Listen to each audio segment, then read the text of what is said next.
Everything's an idea, right? Everything's an idea, people. And if we look back to the very, very beginnings of human intellect, when they started to write things down, we can see that they could dismantle the human being's consciousness to a point whereby there wasn't anything there save for awareness. And of course this is in the Buddhist tradition of meditation, because when we're very, very versed in meditation, still in the mind, we enter into another realm, people. And I've been in this realm a few times, and each time was very profound.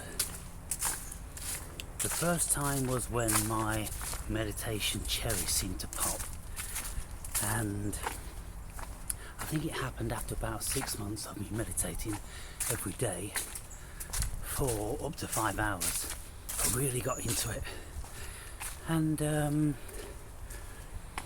this was in the early days when I was living in Bulgaria, and I was a man of leisure, and I just used to cycle around beautiful, quaint little town on the beach, Varna, for those of you that are Bulgarian or know a little bit about that. I used to live in Varna. I had an apartment in Varna, a brand new one, and I had a ranch out in a village called Stravets, which is about 20 miles outside of Varna, in the countryside, in a beautiful old country. And my houses were built of stone, huge wooden beams, and I had a grapevine, I had an orchard, I had a paddock for horses, I built stables. I had 3 properties in this village, and one brand new apartment in the city for my city life. And I bought land also. And so whilst I was there, after I'd done all the work I needed to do, building, refurbishing and organising myself, because I emigrated there and I lived there in total for 5 years. But after I did that, and I was a man of leisure, I just used to go to the beach, to the forests, sitting by water fountains in the city, by cafes. And the beautiful thing about it is, in the early days I never spoke a word of Bulgarian, so I could go anywhere and never understand a single word. And that's a very, very nice thing, because it means that if you're sitting in cafes, on buses or trains, and people are chattering away, you don't have to listen to their nonsense. It doesn't mean anything. And so I found that I was in a meditation all through most every day, because my stillness wasn't being broken by communication. And I'm telling you, truthfully, I used to go 2 weeks, 3 weeks without ever speaking to anybody. And you know, that's quite something. So when we enter into these very, very special states, and this particular state I'm speaking about, when my meditation cherry popped, I was in this meditation sitting on the waterfront, and my mind just went boom, and then there was an expanse. And I've told this story lots of times, and I speak about it in my book. I speak about all of the profound meditations, all of my astral journeys, all of my spiritual experiences, all of my profound entheogenic experiences, and all of the profound spiritual literature that I've come upon. And so it's a chock-a-block filled book of very useful information for those who are seeking the so-called truth and who are on the spiritual path. So that was one occasion. Then there was another occasion whereby I was lying down in bed with a blindfold on and earplugs in, and I was taking kratom at that time, which really relaxes you. So I was super relaxed, but on this particular variety and vein of kratom, super alert.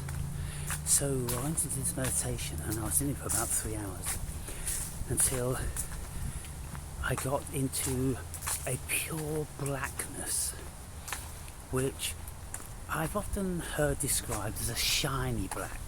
It isn't just a black and a nothingness, it's a shiny black. And I had no awareness of my body, my life, the world, nothing at all. Just awareness. And this awareness, it was looking at little flickering, like rubber bands. For those of you that are familiar with quantum mechanics, the quantum field theory with quantum strings, these quantum strings are described as trillions of times smaller than atoms, but they're like rubber bands, and they're fluctuating and kind of like agitated all the time, and they are just kind of like dormant, waiting for consciousness to instruct them into manifesting in some sort of particle. Very bizarre stuff, people, if you listen to quantum field theory, quantum string theory, all these sort of things. If you listen to John Hagelin speaking about transcendental meditation and quantum physics, then you'll learn about that stuff. But when we enter into these spaces,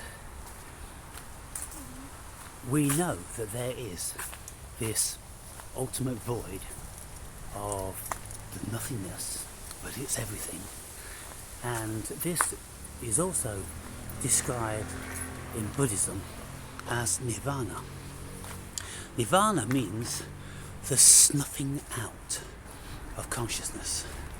So when your consciousness is snuffed out and there isn't any consciousness or sentience pertaining to being a human being on the world, when there is only awareness, awareness is the substrate to consciousness, and when you are in it, it is awareness aware of awareness, and it's very difficult to explain, but I try the best I can to explain it in my book.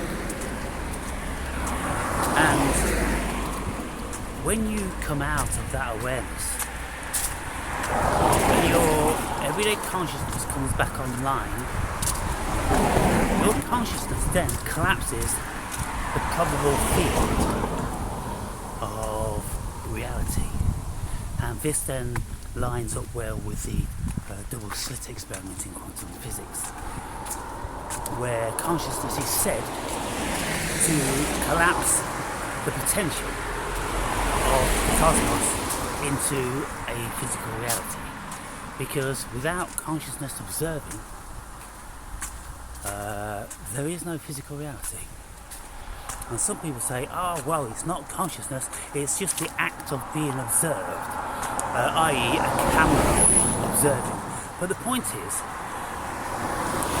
we can never know that that is a reality until we look at what's on the camera. So therefore, I'm still firm in my conviction that it is consciousness that is collapsing the probable field of potential.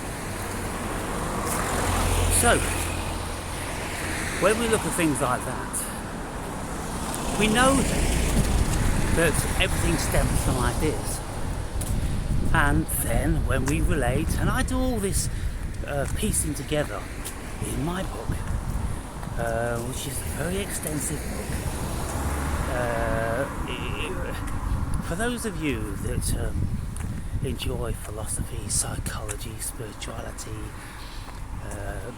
entheogens, psychedelics, out-of-body experiences, supernatural encounters and all that, well, that book is chock-a-block filled with all that stuff, my personal experiences. And then I piece together my experiences with what other people have said in different realms, in Buddhism, in spiritualism, in quantum physics, in religions, and varieties of human experience in relation to the supernatural. You know, when we experience phenomenological things that we can't explain. Physicists could never measure in any shape or form because they are within consciousness. They are entities within consciousness, people. And you know, this is why I don't dismiss demons and devils and gods and angels and all that sort of thing, because I've encountered them and I've listened to people speaking about them and read extensively about them for many years. And so when we get outside of the very, very mundane, narrow parameter of the everyday human consciousness, we can in actual fact enter into many, many other worlds. And many people speak about this. And so Plato said that everything is forms and ideas. Everything. No physical reality, because if we want to describe why is it that people find it so intriguing, you know, where I'm going, peep, peep, peep, you know, because I'm blocking. Oh, I know what you're doing. Oh, look at me blocking. Oh. You know, is that it? Is it some sort of acknowledgement? You know, I don't know, fellow blogger, fellow YouTuber, or just like, oh, I know what he's doing, look at him. Oh. Or maybe they just want to intrude. Lots of people, they just shout out just stupid shit. And there was 4 golfers once during the summertime, and they were walking in the golf course, and I was walking down the towpath, and I'm doing my video, and then a couple of them started shouting, "Suck my balls." So I turned around and I looked at them, and I said, "So which one of you want me to come over that fence and suck your balls?" And they all went super quiet. I went to the fence. I said, no, I think I heard correctly. A couple of you guys wanted me to suck your balls. Okay, I'm ready. Which ones was it? And then they're like, all fucking sheepish and shitting themselves. And there were 4 of them with fucking, you know, half a dozen golf clubs in their bags each. And yet, they didn't want to know. They didn't want to go there, people. But, you know, they all shoot their mouths off, don't they? And, you know, this is the thing with modern days. People are at liberty to shoot their mouths off because nobody is allowed to do anything. Back in the day when I was growing up, everybody would be getting bloodied up. It was just a thing. In all the schools I went to, in all of the nightclubs and bars I went to, that was just a reality. Nobody was gobbing off without suffering consequences. But now you just got so many bad-mouthed toe rags, mouthing this and mouthing that. I suppose, you know, this is one of the benefits of having this hate speech thing, because it really does curtail the coward. Because there's a lot of cowards around people, and people on YouTube channels in the early days, trolls. They were just an infestation. But now, you can put your comments on, approval. We've got an approval setting. So every comment gets approved by you before it goes up. So for those of you that don't see your comments immediately, well, it's because I haven't got around to okaying them. And that, of course, eliminates trolls. But not only that, YouTube eliminates the trolls even before the comments, get to the channel. And there's a setting whereby it's kind of like, this is a potentially very, very nasty comment. Do you really want to see it? And it's kind of like, yeah, fucking show me, what is it? And maybe a troll, or maybe just someone using profanity or something like that. What's happening to the world? Everybody's terrified of profanity or what people could say and all this sort of stuff. Oh, goodness me. Anyway, I'm digressing. As always, everything is an idea. So, in the beginning was the Word, and the Word was good, and the Word was with God, and all that sort of stuff. So what was in the beginning?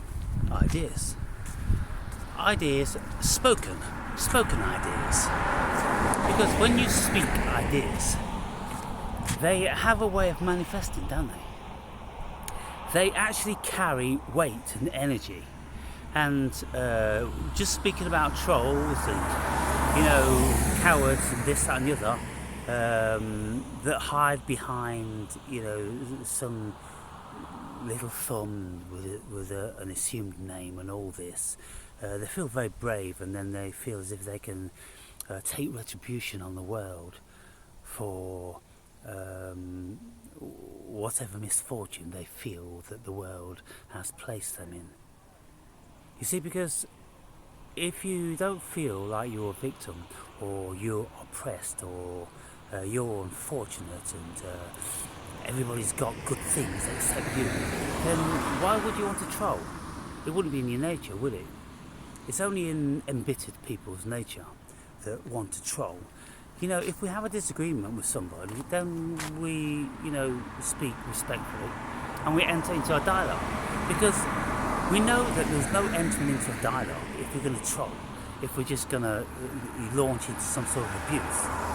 But if we want to enter into a dialogue, then we mind our P's and Q's, don't we? And so, this is what I've always been saying to people who, feel like they're upset with me. Well, come and talk to me about it. For fuck's sake, it's the 21st century. Come and talk to me about it.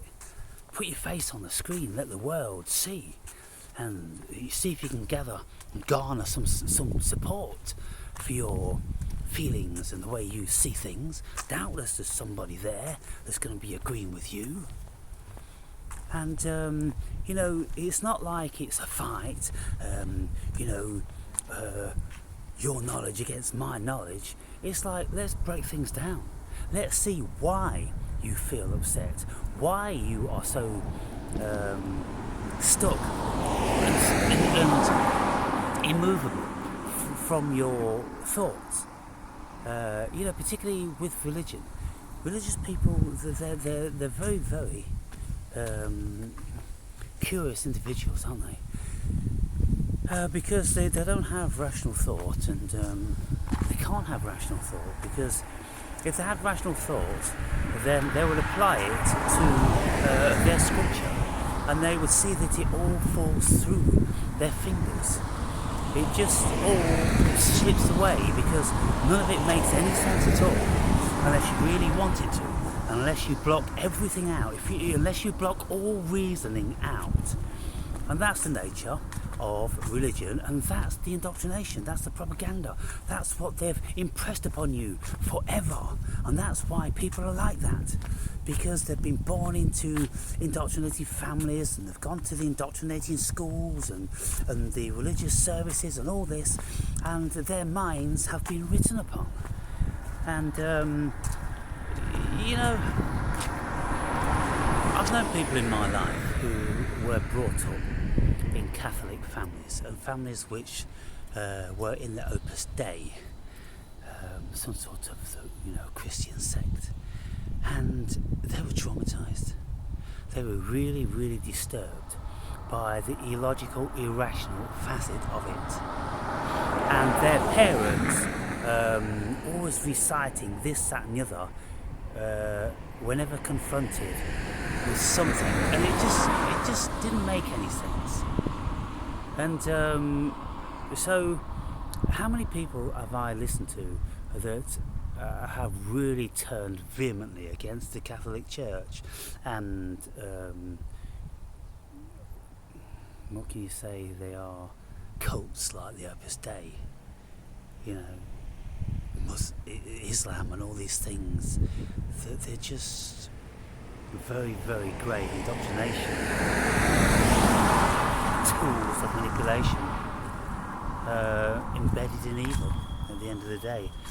Because look, at the end of the day, people, when we look at what the serpent has supposedly done in the Garden of Eden, he gave people the choice.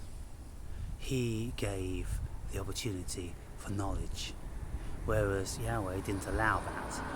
Yahweh wanted to keep Adam and Eve, mankind, oppressed, without knowing anything about who they are, what he was. But the serpent enabled us, apparently, to do that. And so some of us choose that, and others don't. Others are still under the jurisdiction of Yahweh, completely suppressed, imprisoned and indoctrinated. It's preposterous, isn't it? But some people like it that way. Some people like to be mastered. Some people like to look to someone, one source, for all the answers. Because if they didn't have one book for all the answers, which they just cherry pick, because there's everything in these Old and New Testaments, there's everything stemming from the abject evil right through to benevolence, and it's the exact same in the Quran. But these adherents, they cherry pick this stuff, and they're completely blind to any of the stuff that's unpalatable. But you see, with educated people, intelligent people, learned people, it doesn't matter how unpalatable information is. We've got to know it. We have to address it, we have to look at it, and we have to make our assessment and judgment of it in its own right, with our biases and our preferences aside. You see, that's the nature of a philosopher. We can't have any biases, people. Because if you've got biases, you'll never seek out any truth, because you'll always be presenting your version of truth, your delusion of truth. And so that's what philosophy did for me. It enabled me to be as broad as I possibly can with whatever mentalism I have, to look at the world in as many possible ways. And that's what I do on a constant basis. By watching stuff, listening to stuff, and reading stuff. All different sorts of stuff, just gathering in ideas. And so, I'll finish up this video by concluding everything is an idea. I've been reading about all this stuff, and a great deal in relation to Christianity, because it's very prevalent in the Western world, and the Western culture has been built upon it. And so we all suffer the ramifications of it to some degree, and we benefit, from some of the things also, because there's good and bad in everything. But when we look at it, and when we delve deeper and deeper and deeper and deeper and deeper, you'll come upon all different sorts of scriptures in all different sorts of languages, written by all different sorts of creeds and cultures and everything, and they've all got their idea about who God is, what Jesus is, where he came from, what he was about, and there's stuff in there which would turn Christians' stomachs. And I've mentioned a few very, very little excerpts of it. But there's stuff about Jesus that the vast majority of people just wouldn't want to hear. But it's all out there, and it was written a long, long time ago. And it is wholly more believable than anything that you're going to find in the corrupt conglomerate of the biblical scriptures, because they've all been cherry-picked and rewritten and rearranged and redacted and all different sorts of stuff. So if you really want to know who Jesus was and who Yahweh was, then you have to go back further than the compilation of the Christian Bible, people. Further than the compilation of the Judaic Bible. You've got to go before that stuff, or at least around that period of time, listening to other people who are not adherents of the Lord Jesus Christ and the Lord Yahweh. No. And it's like, Orthodox Jews, they've got a whole bunch to say about Jesus. They don't believe in him, they don't worship him. In actual fact, lots of them say he's the devil himself. So, go figure, people. It's just a case of who you want to believe, isn't it? So that's what I'm saying, is everything is an idea. So my advice is, don't get too hung up on ideas, because this cosmos is just a conglomerate of ideas. There is absolutely nothing concrete here at all. You, me, the sun, the cosmos, the planets, the Milky Way, nothing. None of it is of any consequence. None of it is what we'd call physical matter. It is all just ideas. And when scientists tell us about, Andromeda and this galaxy millions of times bigger than ours, and light years away, and look, here it is, there it is, you can see it there, and all this sort of stuff. Well, I don't think any of this stuff is any different to anything we would have ever read in any of our childhood stories, to be fair, like Little Red Riding Hood and Snow White and all those sort of things. Stories, people. Just ideas.